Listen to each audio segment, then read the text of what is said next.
నూలు నూలులో శతాబ్దాల గౌరవం, పట్టు పరంపరకు ప్రతీక, సంప్రదాయానికి శాశ్వత చిరునామా సఖీ. నమస్తే రమగారు. నమస్తే జయ. రమగారు, ఏదైనా మంచి కథ చెప్పండి. మాలతీ చంద్రు గారి సద్యోగం చెప్దాం జయ. ఓ, ఉద్యోగం సద్యోగమా? సరైన యోగం. సద్యోగం అంటే ఏమిటి? ఉద్యోగం లేదు సద్యోగం లేదు అంటాము మనం. ఉద్యోగానికి వ్యతిరేకం సద్యోగం కాదు. ఉద్యోగం అంటే పని కదా. సద్యోగం అంటే సరి అయిన యోగం. ఓహో, ఉద్యోగం సద్యోగం పని పాట లేదా అలాగా కాదమ్మా. సద్యోగం అంటే పట్టాలి సద్యోగం. మనకి యోగం పట్టాలి కదా. యోగం పట్టిందంటామా సద్యోగం అంటే ఆ యోగం ఉంటేనే ఉద్యోగం వస్తుందన్నా అని. అద్భుతమైన యోగం పడితే వెళ్ళాల్సిన చోటు ఏదో ఒక ఉద్యోగం దిగమాలి ఉద్యోగం కాదు. సరైంది మన జీవితాన్ని మళ్ళీ బలుపు తిప్పేది. ఇప్పుడు నాకు పట్టింది సద్యోగం. అట్లా అట్లా. ఈ పుస్తకం నేను స్కూల్లో ఉండగానే చదివాను జయ. ఓహో. ఇందులో కొన్ని పాయింట్లు బాగా అర్థమయ్యి అర్థం కానట్టుగా తెలిసి తెలియనట్టుగా ఉండేవి ఆ ఏజ్కి. చిన్న పుస్తకం. మాలతీ చంద్రు గారి పుస్తకాలు అన్నీ బాగుంటాయి. మనం మనసులోని మనసు చెప్పాం వీరిది. అవును. మేఘాల మేలి ముసుగులో చెప్పాం. తర్వాత ఏమో శతాబ్ది సూర్యుడు కూడా చెప్పాం. అవును. నాకు ఇష్టమైన కథల్లో ఈ సద్యోగం కూడా ఒకటి. ఓహో. ఇందులో ఏంటంటే ఒక అడ్వకేట్ కథ రాస్తారు. అడ్వకేట్లు కేసులు వాటి మీద బాగా డిస్కస్ చేస్తారు. ఆవిడ ఎంత గట్టి పరిచయం ఉందో వీరికి ప్లేడరీ వృత్తితోటి అనిపిస్తుంది. కథా ప్రారంభం మనకి ఎలా కనబడుతుంది అంటే, వెంకట్రామన్ అనే ఒక సీనియర్ అడ్వకేట్ దగ్గరికి సుమిత్ర అనే లా చదివిన అమ్మాయిని వాళ్ళ అన్నయ్య తీసుకొస్తాడు. ఈ సుమిత్ర మహాముండిది, మహాగట్టిది, చాలా గట్టిగా ఉంటుంది, స్ట్రాంగ్ అభిప్రాయాలు ఉన్న మనిషి. వెంకట్రామను తలంచుకుని రాసుకుంటూ కూడా అవతల వాళ్ళ భావాలు గ్రహించగలిగే లాయర్. ఈ పుస్తకం కనుక చదివితే మనకు కూడా అడ్వకేట్ అయిపోదాం అనిపిస్తుంది. మనం కూడా బిఏ చదువుదాం. నాకు చిన్నప్పుడు లా చదవాలని ఉండేది. అవునా రమగారు? ఈ పుస్తకం కారణం. ఓహో. చిన్నతనాల్లో అలా ఉంటాయి. ఏదంటే అది చూస్తే టీచరు. అదే. ఈ పుస్తకం చదివితే బాగా చదివేదాన్ని నేను. అందులో కొన్ని కొన్ని కేసులు కూడా చాలా ఇంట్రెస్టింగ్గా అలా ఉండేవి. తిమ్మిని బమ్మిని చేయగలరు లాయర్లు, అలా చెప్పుకుంటాం కదా మనం. అడ్వకేట్ సరైన వాడు కనుక దొరికితే తిమ్మిని బమ్మిని చేస్తాడు. అడ్వకేట్లు సరైన వాళ్ళు కాకపోతే ఎలాంటి సమస్యలు ఇరుక్కుంటారో కూడా ఇందులో చూపిస్తారు. ఓహో. కథ చాలా పెద్దది అని నేను చెప్పను, కానీ చదవాల్సిన కథగా కనపడుతుంది.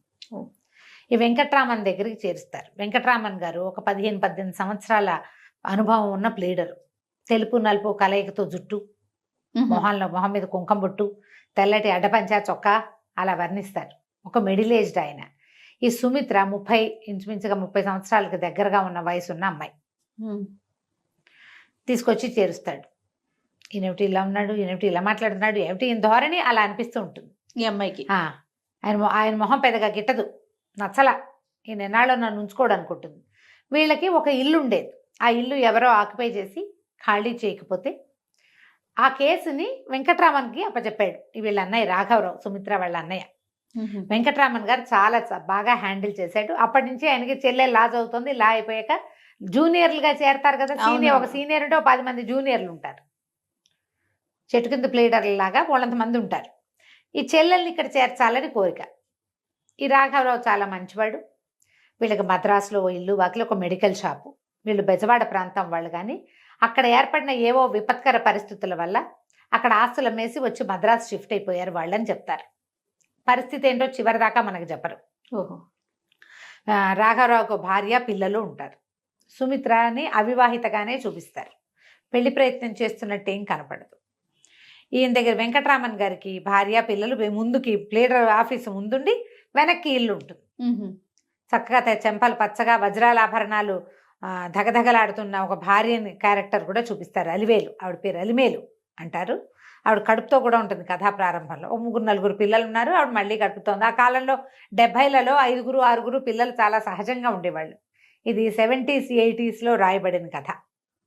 70s అనే అనిపిస్తుంది. నేను చదివే నాటికి నేను 80sలో చదివా. 70s చివరి భాగంలో అట్లా రాసి ఉంటారు. ఓకే. మంచి అడ్వకేట్లకి సంబంధించిన లాంగ్వేజ్ అంతా కనపడుతుంది. బార్ ఎట్లా చదవటము, తర్వాత ఏమో ఈ బార్ రూమ్లో జోక్స్, ఆడ అడ్వకేట్ల మీద, ఆడ ప్లేడర్ల మీద జోకులు అలాంటివి. అప్పట్లో లేడీస్ అడ్వకేట్స్గా సక్సెస్ఫుల్గా ఉన్న వాళ్ళు 70s 80sలో కొంచెం తక్కువే. ఇప్పుడు మనం చాలా మంది పెద్ద వాళ్ళని చూస్తున్నాం. మన సమాజంలోనే చాలా మంది ఉన్నారు, చాలా సక్సెస్ఫుల్గా మన సోషల్ మీడియాలో కూడా యాక్టివ్గా ఉండే అడ్వకేట్స్. మనమే 5-6 తోటి మాట్లాడతాం కదా, అవునండి. అప్పుడు కొంచెం తక్కువ. ఒకవేళ చేసినా వాళ్ళేమి లీడింగ్ లాయర్లుగా ఉన్నదిగా అట్లా కాకుండా భర్తల వెనకాలో లేదా ఇలా సీనియర్ల వెనకాలో ఉన్నట్టుగా చూపిస్తారు. అయితే ఈ రకరకాల కేసులు చర్చిస్తారు. ఈ అమ్మాయిని మెల్లిగా ఆయన అలవాటు అవుతుంది, ఆయనకి జూనియర్గా ఉండటాన్ని నేర్చుకుంటుంది. ఆ అమ్మాయికి ఆయన మీద ఒక గట్టి అవగాహన వస్తుంది అనమాట. అప్పట్లో జయ కొన్ని సినిమాలు చూసేవాళ్ళం. లెక్చరరు స్టూడెంట్ని ప్రేమించి పెళ్లి చేసుకోవటం, డాక్టర్లు నర్సుని పెళ్లి చేసుకో తప్పంటల్లా నేను అలా కనపడలేదు. ఉండేది. నర్స్ తమ కింద వాళ్ళతోటి, ఓ లెక్చరరు తన దగ్గర పాఠాలు చదువుకోవడానికి వచ్చిన పిల్లల్ని లైన్లో పెట్టటువంటి ఏంటో వెగటుగా ఉంటుంది జయ. నాకు అవును రమ్య గారు, ఇప్పుడు వినటానికే బాలేదు నాకు. బాగుండలేదు చూడు కదా. అలాగే ఒక సీనియర్ లాయర్ జూనియర్ లాయర్ని పెళ్లి చేసుకోవటం కూడా తప్పని చెప్తాడు ఆయన. వృత్తిలో ఎలా ఉండాలి, మనం ఏం చేయడానికి వచ్చాం, సీనియర్ పట్ల గౌరవం నమ్మకము, ఒక గురువు దగ్గరకు వచ్చాం మనం నేర్చుకోవడానికి, అంతేగా. అంత మటుకు ఉంచుకోవాలి. దానికంటే ఎక్స్ట్రా అతివేశాలు వస్తే వాళ్ళకి చెడే వీళ్ళకి చెడే, వాళ్ళకి మంచిది కాదు వీళ్ళకి మంచిది కాదు. ఈ సినిమాలలో చూసినప్పుడు నాకు చాలా ఇష్టంగా ఉంది. ఇంటర్మీడియట్ పిల్ల అంటే ఎన్నుంటే బొట్టికాయ, దానికి 17 ఏళ్ళు ఉంటాయి. మాస్టర్ ఒక పీజీ చేసి లెక్చర్ వాడికి ఒక 25 ఏళ్ళైనా ఉండాలి, 28-29 సంవత్సరాలు ఉండాలి. ఈ 17 ఏళ్ల పిల్లకి 28-29 లేదా 30-35 ఏళ్ళ వాడితో ప్రేమే ఒకటి నా బొంద. అవును కదా, దిక్కుమాలిన కథలు, అవును అవును దిక్కుమాలిన కథలు. నాకు అలాంటి ఎంత మంటో చెప్పలేను జయ. నేను నాకు చాలా ఇష్టం. వీళ్ళకి ఇంకేం దొరకదా అనిపిస్తుంది. అవునండి. అమ్మాయిలకి ఫ్యాసినేషన్ ఉంటుంది, అబ్బాయిలకు కూడా లేడీ టీచర్ల మీద ఒక రకమైన క్రష్ ఉంటుంది. అది ఏంటంటే అవతల వాళ్ళ మీద అపరిమితమైన ప్రీతి వల్ల జన్మించేది. అది ప్రీతి, దాని వాళ్ళ సక్సెస్ పట్ల వీళ్ళకి ఒక అడ్మిరేషన్, దాన్ని రెండో పక్కకి తిప్పుతారు. అవును, పిచ్చి కథలు, అంటే వెరిముండా కథలు ఏమైనా ఉంటే వినకండి, చదవకండి, చేయకండి. సినిమాలు ఉంటే బ్యాన్ చేసి పారేయాలి ఆ సినిమాని. చాలా ఇష్టంగా ఉంటుంది నాకు. లెక్చరర్ కోసం మాస్టర్ నా వైపు చూసారు చూడలేదని పిల్లలు కొట్టుకోవటము విచిత్రంగా. ఇంకా లేడీ టీచర్ల మీదకి కూడా మగపిల్లలు, అది కూడా అది ఉన్నాయి. crush, అది మరీ అవో, ఘోరం అనిపిస్తుంది అసలు. వాడికి మదర్లీ క్రష్ ఉంటుంది, ఆ, మదర్లీ క్రష్ ఉండాలి. అంతేగాని ఇలా ఉంటే ఎట్లా? అవును, అలాంటి సినిమాలు కూడా ఉన్నాయి రమ్య ఉన్నాయి గారు. అలాంటి దౌర్భాగ్యాలు. దాన్ని ఎంత పేరెత్తడమే అసహ్యం నాకు, అందుకే నేను చెప్పట్లేదు. ఓ పెద్దవాళ్ళతోటి మాట్లాడతారు చిన్నవాళ్ళు, కుర్రాళ్ళు, ఏమిటి వీళ్ళకి ఎందుకు ఓవర్ యాక్షన్ చేస్తారు? మీ అమ్మతోటో మేనత్తతోటో పింతలతోటో చేయగలరా? అదే కదా, వాళ్ళ వయసు ఉన్న వాళ్ళతోటి వీళ్ళు ఓవర్ యాక్షన్లు ఎందుకు చేయాలి? ఎందుకు? ఎక్కడో పుడుతుంది ఈ పిచ్చి. అవి ఎక్కడో చదువుతారు, ఎక్కడో వింటారు జయ. ఇప్పుడు ఇలాంటిది ఏదైనా జరిగితే దాన్ని పెద్దది చేయకూడదు. పెద్దది చేస్తే మిగిలిన వాళ్ళంతా దాన్ని ఫాలో అవుతామంటారు, ఈ చెత్తల్లోకి వెళ్తారు. మనకి ఒక వాకిట్లో చెత్త ఉంది, దాని వాకిలంతా పరుచుకుంటామా? ఏం చేస్తాం? దాన్ని ఎత్తి ఒక మూల పెడతాం, దాన్ని బయట పారేస్తాం, కంటికి కనపడకుండా చేస్తాం. ఆ వాసన రాకూడదు మనకి, సమాజానికి తెలియకూడదు అవి. ఈ దిక్కుమాల సినిమాలు, దిక్కుమాల వేరే కథలతోటి సమాజం అంతా దాన్ని ఫైలాయించటం. పెద్ద పెద్ద ఆంటీ ఆ సినిమా చూసినా కూడా నాకు ఎంత మంటో. నేను చిన్నప్పుడే చూసా ఆ సినిమా, నాకు ఎప్పుడు నచ్చలేదు నాకు అది. అప్పుడు జయసుధ ఎంత మంచి యాక్ట్రెస్, ఇలాంటి దిక్కుమాల సినిమా ఎందుకు ఒప్పుకుంది అనిపించింది తెలుసా నాకు. చాలా ఇష్టంగా ఉంటుంది. అది ఎంత క్లియర్గా చెప్తారంటే మాలతీ చందూర్ ఇందులో సీనియర్ పట్ల గౌరవము భక్తి ఉండాలి. సీనియర్కి తన దగ్గర నేర్చుకోవడానికి వచ్చిన వాళ్ళ పట్ల వాత్సల్యం ఉండాలి, వీళ్ళకి నేర్పించాలనే దృక్పథం ఉండాలి. అంతేగాని వేరే భావాలకి తావివ్వకూడదు. ఈ అమ్మాయి ఈయనతో పాటు వెళ్తూ ఉంటుంది, కొంచెం ఫ్యామిలీలో ఏవో చిన్న చిన్న ప్రాబ్లమ్స్ ఉంటాయి కానీ అదంత పెద్దగా చూపించరు. కొన్ని కేసులకి ఈ అమ్మాయిని పక్కన పెట్టుకుని చేయించడం మొదలు పెడతారు. లేడీస్ పక్కన ఉంటే కొన్ని సమాధానాలు బాగా వస్తాయి. ఒక్కొక్క కేసు అప్పచెప్పడం మొదలు పెడతారు. ఈ అమ్మాయి ఎలా పెరిగి సక్సెస్ఫుల్ అడ్వకేట్ అయిందో చూపిస్తారు మనకి. ఒక పెద్ద కేసు ఒకటి వస్తుంది, ఆ కేసు భలే, ఆ చిన్నప్పుడే నాకు ఇంట్రెస్టింగ్గా ఉండేది, చెప్తాను అది. ఒక ఆయన చేస్తే, ఒక శెట్టి గారు ఒక ఆయన పరిగెత్తుకొస్తాడు, వీళ్ళు సామాన్లన్నీ ఆయన దగ్గర కొంటారు. ఏంటంటే ఆయన కల్తీ వాడు ఇన్స్పెక్టర్ వస్తాడు కదా, శానిటరీ ఇన్స్పెక్టర్ ఏదో అంటారు కదా, ఫుడ్ ఇన్స్పెక్టర్, ఆయన పట్టేసుకుంటాడు. పసుపు కొమ్ముల్లో కల్తీ చేశారు, సీసం కోటింగ్ వేశారు అని కేసు. ఓహో, ఈయన పరిగెత్తుకుంటూ వస్తాడు ఈయన దగ్గరికి, వెంకటరామన్ దగ్గరికి. మామూలుగా మీరు కల్తీ చేస్తారు చేయండి. చేస్తాం బాబు, వెన్న నూనె వాటిలలో కొంత కల్తీ జరుగుతుంది, పసుపులో ఏం చేస్తాం, పసుపు అక్కడెక్కడి నుంచో వస్తుంది, మేము అమ్ముతాం, ఇంతే, నేను అది చేస్తా, ఇది నేను చేయను చెప్పాడు క్లియర్గా. మరి ఆ రోజు అవి ఎందుకు పట్టుపడలేదంటే ఆయన 10ంటికి వచ్చాడు, నూనె వెన్న అవి రావడానికి 11 గంటలకి. ఆయన 11 తర్వాత వస్తే అందులో చేసేవాళ్ళం గ్యారంటీగా. ఆయన ఇన్స్పెక్టర్కి ముందంతా చేతులు తడిపేవాళ్ళు. ఆయన కుమార్తె పెళ్ళినప్పుడు ఆయన ఏదో పెద్ద ఎత్తున కోరుకున్నాడు, వీళ్ళు అది ఇవ్వపోయేసరికల్లా ఆయన రాసేసాడు పసుపు కొమ్మల మీద సీసం కోటింగ్ ఉందని. ఇప్పుడు పసుపు కొమ్మలు ఎక్కడ పుడతాయి అని దుగ్గిరాల ప్రాంతం నుంచి వస్తాయి వీళ్ళకి. అమ్మాయికి ఆంధ్ర వెళ్ళాలంటే భయంగా ఉంటుంది. ఒక చేదు అనుభవం ఉంది ఆంధ్రలో. బెజవాడ ప్రాంతం వాళ్ళని చెప్పాం కదా ముందే. అయితే ఇంకా వాళ్ళ అన్నయ్య ఎంకరేజ్ చేస్తాడు, ఏం కాదు వెళ్ళు పర్వాలేదంటే ఆయనతో పాటు వెళ్ళటం. ఒంటరిగా ఆయన హుందాగా ఉంటాడు. ఈ అమ్మాయి ఎవరెవరి మాటలో విని కొంచెం వేరే ఆలోచనలు వస్తాయన్నమాట. మా కారులో సీనియర్ పక్కనే కూర్చుంటుంది, వెనకాల సీట్లో కూర్చోబెట్టుకుంటాడు. ముందు డ్రైవరు గుమాస్తా ఉంటారు, ఇంకో ప్లేడర్ ఉంటాడు మనవాళ్ళని. అతని క్యారెక్టర్ కూడా చూపిస్తారు. తమిళ ప్రాంతం, ఇదంతా మద్రాసులో జరిగిన కథగా కనపడుతుంది. ఫ్రంట్ సీట్లో మీరు సీనియర్ పక్కన కూర్చుంటాం, అది మంచిది కాదన్నారు, అలాంటి మాటలు. ఈ అమ్మాయికి ఇంకొక మేరీ అని ఇంకొక కలీగ్, ఇట్లాగే అమ్మాయి లాగానే అడ్వకేట్, ఒక కాంతామణి అని ఆవిడ ఎంతసేపు భర్తను ఎవరైనా ఎగరేసిపోతారని వస్తుంది. ఆవిడ ఎప్పుడు పడుకుని నిద్రపోతుంటుంది, కానీ అక్కర్లేని మాటలు మాట్లాడుతుంది. ఆ వాక్యాలన్నీ ఈ అమ్మాయి గుర్తొస్తాయి. ఆయనతో కూర్చుని కూపేలో ప్రయాణం చేయడానికి భయపడుతుంది. ఆయన మామూలుగా ఉంటాడు, ఆయన తన జూనియర్ని తీసుకెళ్తాను అనుకుంటాడు, అది అమ్మాయి అన్న భావం ఆయనకు ఉండదు. కానీ ఈ పిల్లకి భయం. ఒక్క క్షణం కాంతామణి మాటలు గుర్తొస్తాయి. అమ్మో వాళ్ళు ఏమనుకుంటారు, అమ్మో ఏమంటారు, ఈయనతో కలిసి వెళ్ళాలంటే ఒకే కూపేలో ప్రయాణం చేసామంటే ఎలాంటి మాటలు పుడతాయి, ఈయన ఎలా ఉంటాడో. నీకు చెడు మాటలు చెడ్డ మాటలు ఎవరైనా మాట్లాడిన ఇప్పుడు నేను చెప్పే కదా, బయట నుంచి వచ్చేది ఎక్కువ ఉంటుంది జయ. అవునండి. ఇప్పుడు ఒక పెద్దది 30 ఏళ్ళ ఆవిడ 15 ఏళ్ళ కుర్రాడితో సరదాగా మాట్లాడింది అనుకో, పిల్లాడు ఆవిడ మామూలుగా మాట్లాడుకుంటారు, ఏముండదు. వాడు ఎవడ ఏంట్రా ఆంటీ నీకు లైన్ ఇస్తుందని ఎవడైనా చెప్తే నిజమేన అనుకుంటాడు వీడు. ఇంకా అక్కడి నుంచి మొదలు పెడతాడు. అక్కడి నుంచి అక్కర్లేని వేషాలు, చాలా మటుకు ప్రేమ కథలు కూడా జయ. ఒక ఆడపిల్ల మగ పిల్లాడు కాసేపు మాట్లాడుకోగానే మీ ఇద్దరు జట్టు అని మిగిలిన వాళ్ళు వీళ్ళని నమ్మిస్తారు. వాళ్ళలో అంత తీవ్రమైన భావాలు ఏమి ఉండవు, అందరితో మాట్లాడినట్టే మాట్లాడతారు.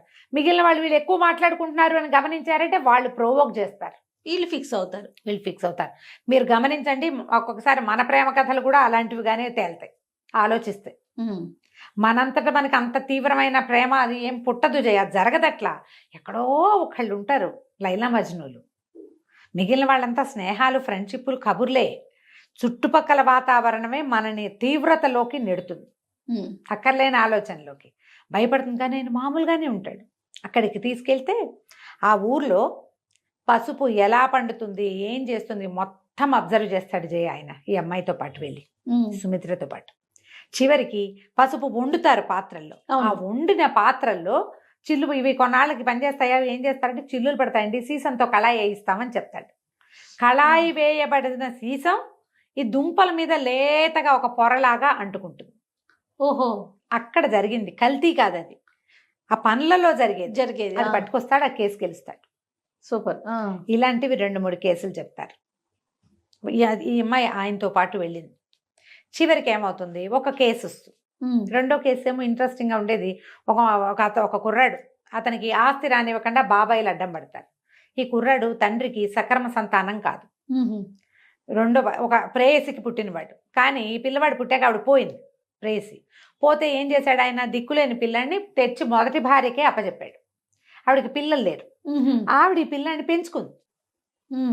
ఆస్తి లెక్క ప్రకారం దీనికి రావాలి. అయితే ఆయన చనిపోయాక ఆయన తమ్ముళ్ళు కోర్టు కేసేస్తారు, వీడు అక్రమ సంతానం, వీడికి రాదు, మా వదిన గారికి మతిస్థిమితం లేదు, వీడు ఆవిడని పట్టేసుకున్నాడు, ఆస్తి మా అన్నయ్య ఆస్తి మాది అని వేస్తారు. దీనికి మాట్లాడడానికి మళ్ళీ వెంకటరామన్ గారు సుమిత్ర ఇద్దరు వెళ్తారు. వెళ్తే ఆ ముసలావిడితో మాట్లాడమంటారు.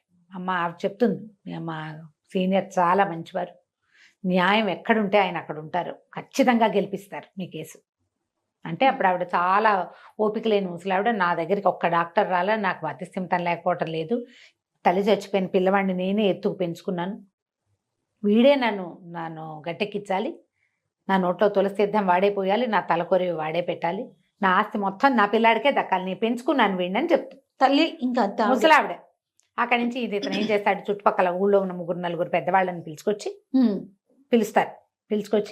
పిలుచుకొచ్చిన వాళ్ళలో ఒక ఆయన ఈ సుమిత్ర వాళ్ళ నాన్నకి ఫ్రెండ్. ఓకే, నాన్న ఫ్రెండ్. దాంతో వీళ్ళు ఏం చెప్తారు, ఈ పిల్లవాడు ఇతనేమో తల్లిని ఇంత బాగా చూసుకుంటున్నాడు, తనకి అన్యాయం చేయబోతున్నారు బాబాయిలు, అని వాళ్ళందరినీ ఆకట్టుకుని ఆ కేసు గెలుస్తాడు. ఓ మీరు ఈ కేసు గెలిచారంటే ఆయన చెప్తాడు, నువ్వు చెప్పావు మా సీనియర్ చాలా అద్భుతమైన వ్యక్తి, న్యాయం పక్కన నిలబడతాడని. ఎట్లాగైనా ఈ కేసు గెలవాలనుకున్నాను నేను, నీ నమ్మకాన్ని పొందటం కోసం చేశాను ఇది. సీనియర్ అండ్ జూనియర్ మధ్య ఈ రకమైనది ఉండాలి.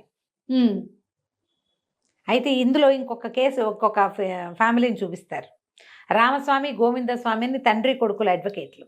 ఈ రామస్వామి గారికి 6 పిల్లలు. మంచి తాగుబోతువాడు. ఆయన మధురం అని ఒక 24-26 సంవత్సరాల అడ్వకేట్ని పెళ్లి చేసుకుంటాడు, జూనియర్ని ఆకట్టుకుని. ఆ అమ్మాయి ఆయన వల్లబడి పెళ్లి చేసుకుంటుంది. ఏదో ఫరం పెట్టి డబ్బులన్నీ కొట్టేస్తారు, తండ్రి కొడుకు పారిపోతారు. ఈ మధురం దొరికేస్తుంది. అప్పటికే 3 నెలల్లో 4 నెలల్లో ప్రెగ్నెన్సీ. ఈయన అప్పుడు చెప్తాడనమాట, మధురం ఎందుకు పెళ్లి చేసుకోవాలి ఆయన్ని, ఏజ్ అంత డిఫరెన్స్ ఉంది, ఎంత డిఫరెన్స్ ఉంది, ఆయనకు 6 పిల్లలు ఉన్నారు, తాగుపోతువాడు, మనిషి కుదురులేని మనిషి, తనకంటే పెద్ద కొడుకుంటే ఏం ఫ్యాన్సీ. ఒక ఆడ మగ ఒక చోట పనిచేస్తున్నప్పుడు ఒక ఫ్యాన్సీ కలుగుతుంది. అది ప్రొఫెషనల్ ఫ్యాన్సీని ప్రొఫెషనల్గానే ఉంచుకోవాలి, దాన్ని నిజ జీవితంలోకి తేకూడదు. నాకు అంత చిన్నప్పుడు జయ, హై స్కూల్లో ఉన్నప్పుడు ఈ వాక్యాలు నచ్చినాయి. ఎక్కడ ఫ్యాన్సీని అక్కడే పెట్టుకోవాలి. ఇప్పుడు మీరు ఉద్యోగస్తులు ఇప్పుడు కూడా మన జీవితాల్లో ఎన్ని చెత్తలో కొలీగ్స్ ఏమిటో ప్రేమల్లో పడతారు. వాడికి పెళ్ళ ఉంటుంది, దానికి మొగుడు ఉంటాడు. కరెక్ట్ రమ్మగారు. ఎంతో అద్భుతంగా చేస్తాడు, ఏమిటో చేస్తాడు. అద్భుతాలు అక్కడ ఏ విషయంలో అద్భుతమో అది అక్కడే ఉంచుకోవాలి, దాన్ని ఇంట్లోకి జీవితంలోకి తేవచ్చునా? అలా అయితే ప్రతివాడికి 3, 6, 7, 16 పెళ్ళాలో మొగుళ్ళో ఉండొద్దు. మనకి ఎన్ని ఫ్యాన్సీలు ఉంటాయి జీవితంలో కదా. ఈ పుస్తకం చదవాలి. ప్రొఫెషనల్ ఫ్యాన్సీని ప్రొఫెషన్లోనే ఉంచుకోవాలి అని క్లియర్గా తెలియజేస్తుంది ఇది పుస్తకం. చిన్న బుక్, తెలుగు చదవటం వచ్చిన వాళ్ళు హాయిగా చదువుకోగలుగుతారు, బ్రహ్మాండంగా ఉంటుంది. అయితే చివరికి ఒక కేసు వస్తుంది, ఇదే లాస్ట్ కేసు ఇందులో, ఈ సద్యోగంలో. ఒక గడియారాల దుకాణానికిలో 3-4 వ్యక్తులు వచ్చారు ఒకేసారి కొనుక్కోవడానికి. మాట్లాడారు, అదన్నారు ఇదన్నారు. 3 గడియారాలు ఉండాలి, ఒకటి మిస్ అయింది. ఈ వ్యక్తులు 3 దాటేసిన తర్వాత సేల్స్ మ్యాన్కి తెలిసింది ఒక వాచ్ పోయిందని. వీడు పరిగెత్తుకుంటూ వెళ్ళాడు వాళ్ళ వెనకాల. 2 ఎటో వెళ్ళిపోయారు. 3వ మనిషి బస్ ఎక్కి వెళ్ళిపోవటం చూశాడు. ఓనర్ వచ్చి సేల్స్ మ్యాన్ని పట్టుకున్నాడు, నువ్వే దొంగతనం చేసావు అంటే, కాదు ఈ వచ్చిన 3లో ఒకళ్ళు చేశారు గ్యారంటీగా అని చెప్పాడు. చెప్తే ఓనర్ ఏం చేశాడు, ఉద్యోగం పీకేశాడు. నీకు జీతం ఎవరు, ఉద్యోగం తీసేశానంటే సేల్స్ మ్యాన్ ఓనర్ మీద కేసు పెడతాడు. అన్యాయంగా నా ఉద్యోగం తీశారు, షాపులో జరిగిందేమో దొంగతనము, ఆ రోజు 3 మనుషులు వచ్చారు, అప్పటికి సీసీ కెమెరాలు వ్యవహారాలు లేవు కదా 70-80లో. అప్పుడు ఈ కేసు వచ్చింది. వచ్చేసరికి ఇంతలో ఏమైంది, ఈ సేల్స్ మ్యాన్గా ఉన్న కుర్రాడు ఉద్యోగం లేదు కాబట్టి వాళ్ళ నాన్నకి వాచీలు రిపేర్ చేసే షాప్ ఉంటే షాపులో పనిచేస్తున్నాడు. అక్కడికి ఒక అతను వచ్చాడు, భాష అని చెప్తారు. ఆ వచ్చిన వాడు ఒక వాచి పట్టుకొచ్చాడు. పట్టుకొస్తే వీడు గుర్తుపట్టేశాడు. ఆ వాచి కొత్త వాచి, ఏ వాచి అయితే తన షాపులో రోజు చూస్తారు వాళ్ళకి తెలుసు కదా, గుర్తుపట్టేశాడు. పట్టేసి 1 నిమిషం ఉండి ఇక్కడే ఉండని వీడిని ఇక్కడే ఉంచి వాచితో సహా వాడిని పట్టి చేశాడు చుట్టుపక్కల వాళ్ళకి. పోలీసులు అరెస్ట్ చేశారు. అరెస్ట్ చేశాక ఈ భాషకి ఒక 3-4 ఫ్రెండ్స్ ఉన్నారు, వాళ్ళు వచ్చి వెంకట్రామన్ని పట్టుకున్నారు. వాడు దొంగతనం చేయలేదండి, దొరికిన వాచి అది. వాడైతే షాపులోకి వెళ్ళాల,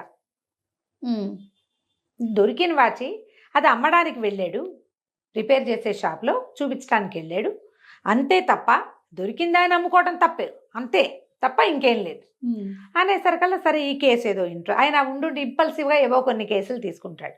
ఓడిపోయే కేసులు, చెత్త కేసులు ఎప్పుడు తీసుకోడు, అది చూపిస్తారు ప్రతి చోట. ఈ భాషని ప్రశ్నించి రమ్మని సుమిత్రని పంపిస్తాడు. ఆయన ఎక్కడికో వెళ్తాడు. వెళ్తే ఈ అమ్మాయి ఏం చేస్తుంది, ఆ సామాన్లు సర్దుకుని ఈ భాష దగ్గరికి వెళ్తుంది.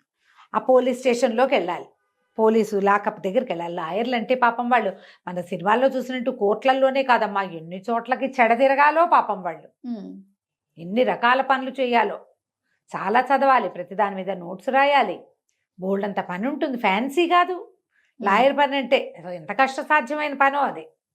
అయితే ఈ పోలీస్ స్టేషన్కి వెళ్తుంది.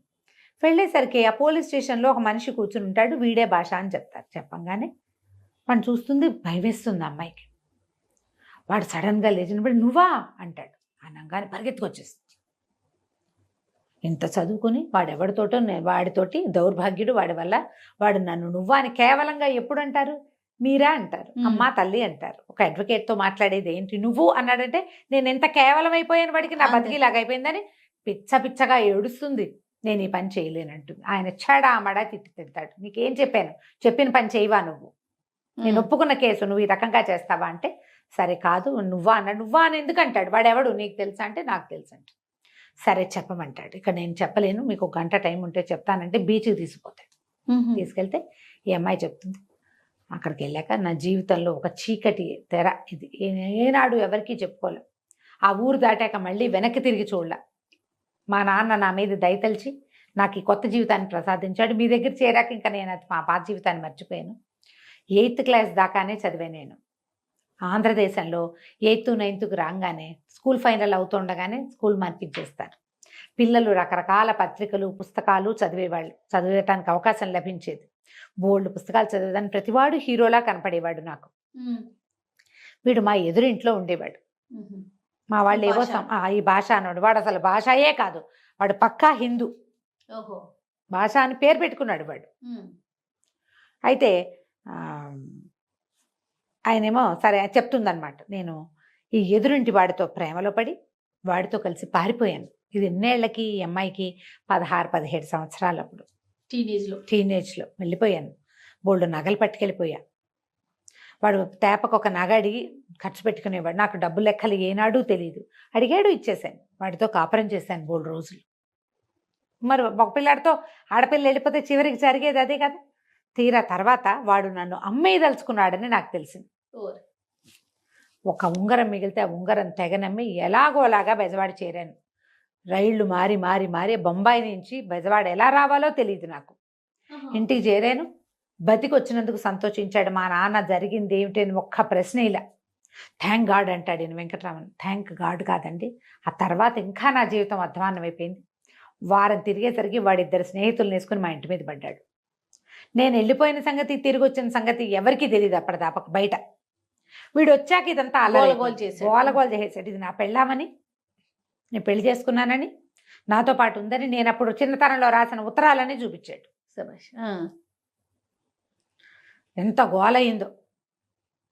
నేను కూడా తెగించి ఆయన రాశాను ఉత్తరాలు. అయినా సరే నేను నీతో రాను, వీడెవడో నేను ఎరగనని చెప్పేశాను. పోలీస్ రిపోర్ట్ ఇచ్చాం. మా నాన్న ఇంకేం చేస్తాడు, ఇంతల్లరయ్యాక పిల్లని చంపేసుకోలేకపోయాడు. ఇక చివరికి ఆ ఊళ్ళో ఉండలేకపోయాం మేము. బయటకు వచ్చేసాం. మా నాన్న మద్రాసు తీసుకొచ్చేసాడు, తెగనమ్మేశాడు. కానీ ఏనాడు మన తండ్రి ఏం జరిగింది, ఎలా జరిగింది అని నన్ను నిలదీల. నాకు ఒక కొత్త జీవితాన్ని ప్రసాదించాడు. మళ్ళీ నన్ను PUCలో చేర్పించాడు. చదువుకున్నాను. జీవితం ఎంత పెద్ద పాఠం చెప్పింది. మరి తర్వాత కాలేజీలో చేరాను. ఆ తర్వాత లా చదివించాడు. మా అన్నయ్యతో పాటు సగం భాగం పెట్టాడు నాకు ఆస్తి. సగం ఆస్తి కూతురికి. ఎవ్వరూ చేయరమ్మా తండ్రులు. ఏ తండ్రి కూతుళ్ళకి సగభాగం పెట్టే వాళ్ళు అసలు లేరు. ఆనాడు అస్సలు లేరు. ఇప్పుడు వచ్చారేమో, ఇప్పుడు ఉండుంటారు. ఇప్పుడు ఉండుంటారు. కానీ ఆ 70లలో ఆడపిల్లలకి ఆస్తి పెట్టడం అన్న మాటే లేదు జయ. అప్పట్లోనే ఆవిడ అంత ఫార్వర్డ్ గా ఆలోచించారు చూడండి కదా. ఇదంతా మామూలు అనుకోవద్దు. ఈ కథ రాసే నాటికి సమాజపు పరిస్థితులు ఏమిటో మీకు అర్థమవుతాయి, మీకు తెలిస్తే మనం ఎంత అత్యద్భుతమైన సమాజంలో ఉన్నాము ఈనాడు, మన పరిస్థితులు మనకు తెలుస్తాయి. మనం ఇప్పటికి కూడా ఏదో స్వాతంత్రం లభించలేదు, అదేదో కుదరలేదు, ఇదేదో చేయలేదు అలా అనుకుంటున్నాం. అవునండి. మన ముందు తరాల ఆడవాళ్ళు ఎలాంటి దౌర్భాగ్యపు స్థితిలో ఉన్నారో తెలుసుకుంటే గానీ మన అదృష్టం ఏమిటో మనకు అర్థం కాదు. కరెక్ట్. ఎంత వివరంగా రాస్తారు. తర్వాత నేను ఇక్కడ చదువుకోవటం మొదలుపెట్టా. వాడే వీడు అనేసరికి ఈయన అన్నాడు, అవును వాడు వెధవ దొంగ, నిన్నేదో చేశాడు, నేను ఒప్పుకుంటా. వాడు ఈ పర్టికులర్ చేసి ఉండకపోవచ్చు, నువ్వు ఇదివరకు ఏదో చేశాడు కాబట్టి ఇప్పుడు కూడా అదే చేస్తాడని నువ్వు ఎలా అంటావు? ఓహో, నీ పాత కథలు విని ఏడిపిస్తూ కూర్చుంటే కథ చెప్పుకుంటూ ఉండు, నువ్వు ఇందుకే పనికొస్తావు.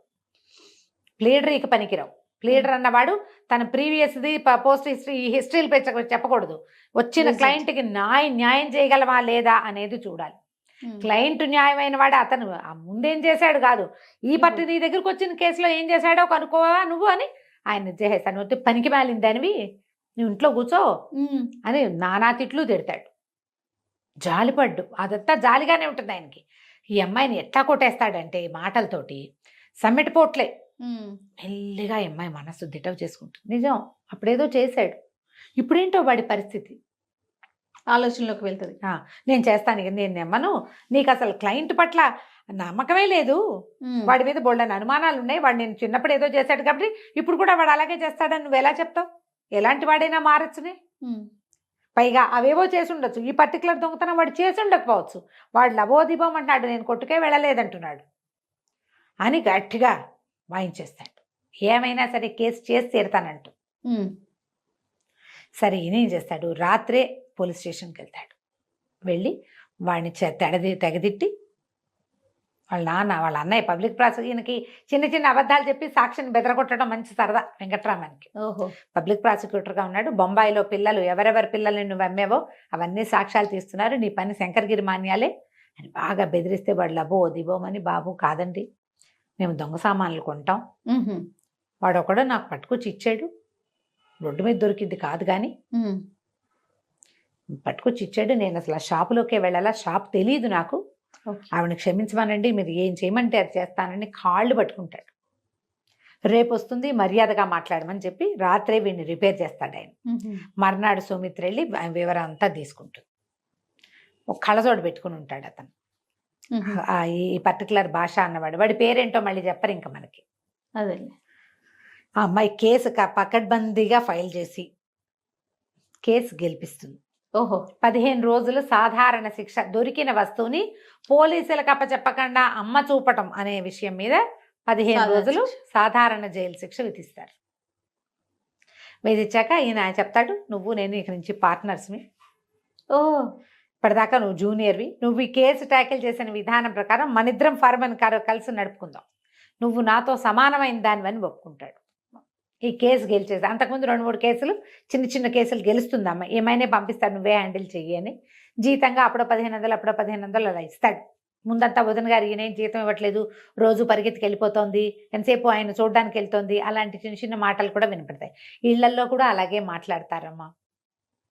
ఆఫీస్ గురించే మాట్లాడుతున్నారనుకో, ఇంటికి వెళ్ళాక వాళ్ళెవరి మీదో వీళ్ళకి ఆకర్షణ కలిగిందని నమ్ముతారు. సమాజం అట్లా ఉంటుంది జయ. సమాజం ఏ రకంగా ఉంటుందో కూడా చూపిస్తారు ఇందులో. మనకి ఎలా ఉండకూడదో మనకి తెలియజేస్తుంది ఈ సద్యోగం. మనం ఒక ప్రొఫెషన్లో ఉంటే ప్రొఫెషనల్ ఫ్యాన్సీని ఎలా ఉంచుకోవాలో చూపిస్తుంది. పర్సనల్ లైఫ్ వేరు, ప్రొఫెషనల్ లైఫ్ వేరు. ఈ అమ్మాయి ఇక్కడ పనిచేస్తూ ఉండగానే ఆ వెంకటరామన్ గారికి మళ్ళీ కొడుకు పుడతాడు. అమ్మాయి ఆవిడ కడుతోందని చెప్తాంగా, కొడుకు పుట్టాడని. తర్వాత ఏమో ఇంకా కొద్ది రోజులు పోయాక భార్యాభర్త పిల్లల్ని వదిలిపెట్టి కొడైకెనాల్ సమ్మర్లో ట్రిప్కి వెళ్ళారని. ఆయన ఎక్కడ ఈ అమ్మాయితో అతిగా చనువు తీసుకున్నట్టుగా చూపించారు. ఈవిడ మాత్రం వెంకటరామను ఆయన డ్రెస్సింగ్ వాటి గురించి చెప్తుంది, పరిశీలిస్తుంది. ఆయన పరిశీలించినట్టే కనపడ్డు. చివరికి అమ్మాయి ఏడుస్తూ ఈ కథ చెప్తున్నప్పుడు అప్పుడు పరిశీలిస్తాడు. చాలా బాగుంటుంది. పుస్తకం దొరికితే కొనుక్కొని, చిన్న పుస్తకం 100 రూపాయల లోపే, సద్యోగం, మాలతి చందూర్ గారిది.